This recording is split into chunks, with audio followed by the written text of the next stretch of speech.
6 years ago, we wrote The Millionaire Real Estate Agent. In that book, we laid out 4 basic models for success. You've got the lead generation model, Yep. the economic model, the budget model, Yes. and the 4th model is the organizational model. Let's talk about the organizational model. Okay. This is probably the toughest and trickiest one for the real estate sales industry to grasp, Jay. And the reason is because it's a whole nother discipline. That's right. We get to the 4th model, and that is, I've done all that I can do personally. I'm maxed out, I'm worn out, I'm stressed out, right? And I'm fixing to be laid out if I don't do something about it. That's right. Okay, so I need to go hire someone. I've done all I can do, I need to go hire someone. See, you've stepped into a whole new world. You've left the world of sales in personal productivity and personal production, and you're stepping into the world of succeeding through someone else. That's a business concept. Leverage. Yeah, business is succeeding through others. That is the whole concept of business. And the first comment I always make to people is, how long did it take you to get really good at the personal productivity sales side of this? Wow. I mean, people were working their whole life to get there, and then 4 or 5 years in the business to master it. It wasn't a year. Might have been 2, might have been 3, might have been 10, but it wasn't 1. No. Here's the basic premise that we make, and that is, when you decide to succeed through someone else, we want you to go get trained. In our organization, we have classes, specific classes on this.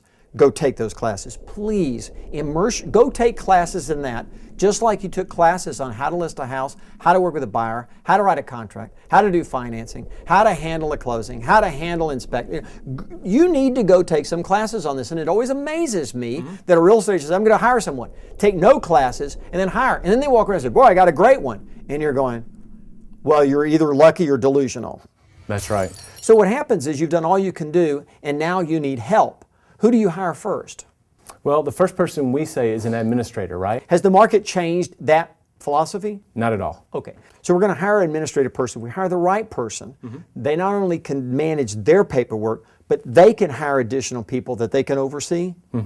Okay. So that's the first hire. Who's next? Well, we keep hiring administrative until we're maxed out on all we can do with the administrative being taken 100% off of us. And we're getting more and more focused on lead generation and conversion and doling out all the paperwork. I'm still taking the leads. I'm still handling all that. Okay, now I go, and the second person I hire is a showing assistant. That's what I would advocate, is a showing assistant. And then we work our way from showing assistant to them becoming a buyer specialist. That's right. Okay, then who would be the third person? Well, we can go all the way through the 7 levels. So the 3 big hires, the other third would be a listing specialist. Well, I think that we don't have to go through the 7 levels. When we wrote the 7 levels, what we were actually observing the path from organizational path from one person where you did it all to how many levels it would take before you did none of it.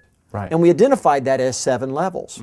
The truth is that very few business people ever decide to be, quote, a 7th level person in their job business.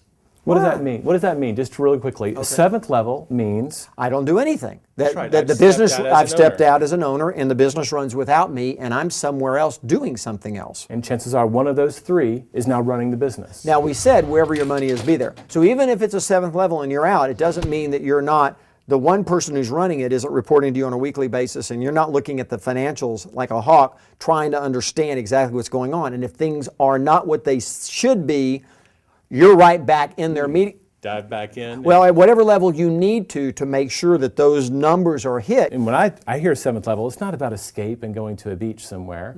It's about having a business that's an asset that if you wanted to, you could sell. Yeah, and you could get to 4th, 5th, or 6th levels. That would be very freeing, Jay. You would have a lot more flexible time. What happens for me, being somewhere in that probably 6th level, it allows me to pick where I insert myself. 7th would say I'm not inserted at all. 6th would say I get to pick. My observation has been for real estate agents that somewhere between 4 and 6 is where the most successful agents and the happiest agents are. And they don't want to be totally disengaged. Has the market changed any of this? Has the shift in the market changed anything about the nature of hiring, who you would hire first, second, or third, what you would give up, or anything about the 7 levels and how that works? The only thing I can think that's changed is that it highlights how important it is to do a good job, right? You want to make sure you're hiring right and getting great talent because you're spending money, because Well, and big part of your here's the interesting thing, though. Someone could read the book and say, okay, I've hired someone, so I thus am going to get the same exact results because I hired someone good that you're going to get because you hired someone good. Is that true? Well, every individual is unique. Well, that individual and me. That's right. So you may be better at getting more from an individual just because of your nature of who you hire and how you communicate or relate to them versus me. But hopefully, if you're building it on best practices and you're trying to follow the models, you will be increasing your ceilings of achievement. Isn't that the point? What we understand is this, that this is about you being the best that you can be at these things. And at wherever level you are, that's where you are at that moment. Celebrate that and then ask the question, what's the one thing I could do to improve, and do that thing and move on.